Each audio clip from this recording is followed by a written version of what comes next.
नमस्कार, तपाईहरुलाई स्वागत छ हाम्रो च्यानलमा।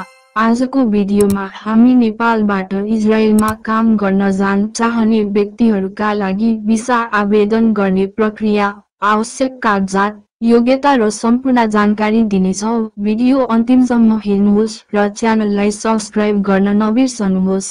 इजरायलले नेपालका कामदारहरूलाई मुख्यतः कारागृह हेरचाह सेवामा रोजगारीको लागि भिसा दिन्छ।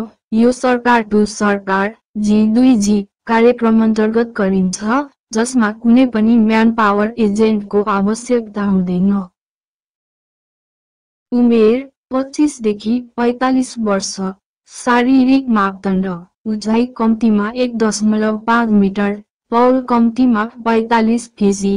शैक्षिक योग्यता: कम्तीमा कक्षा 10 पास प्लस केयरगिभिङ सम्बन्धी तालिम। पासपोर्टको म्याद कम्तीमा 3 वर्ष बाँकी हुनुपर्छ।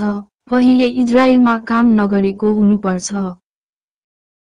पहिलो चरण अनलाइन आवेदन फारम भर्नुहोस्। दोस्रो चरण योग्यता जाँच तथा नाम छानय। तेस्रो चरण लिखित तथा मौखिक परीक्षा।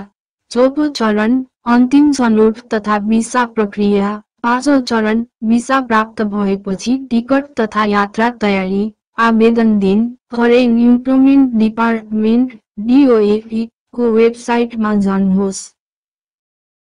भिसा शुल्क रोजगारदाताले तिर्छ। श्रम स्वीकृति, बिमा, स्वास्थ्य परीक्षण, कल्याणकारी कोष खर्च उम्मेदवारले बेहोर्नुपर्छ। तलब: प्रति महिना करिब 1600 अमेरिकी डलर। ओभरटाइम गरी थप सुविधा पाइन्छ। करार अवधि 2 वर्ष, 5 वर्षसम्म बढाउन सकिने। बसोबास: रोजगारदाताले निशुल्क वा कम खर्चमा उपलब्ध गराउने। भिसा प्रक्रिया पूरा भएपछि टिकट काटेर यात्रा गर्न सकिने। अब तपाईलाई इजरायलमा रोजगारी भिसा आवेदन कसरी दिने भन्ने स्पष्ट भयो होला। यदि तपाईलाई यो जानकारी उपयोगी लाग्यो भने लाइक, कमेन्ट र शेयर गर्न नबिर्सनुहोस्। नयाँ जानकारीका लागि च्यानल सब्स्क्राइब गर्नुभयो भने अझ धेरै जानकारी पाउन सक्नुहुन्छ। धन्यवाद।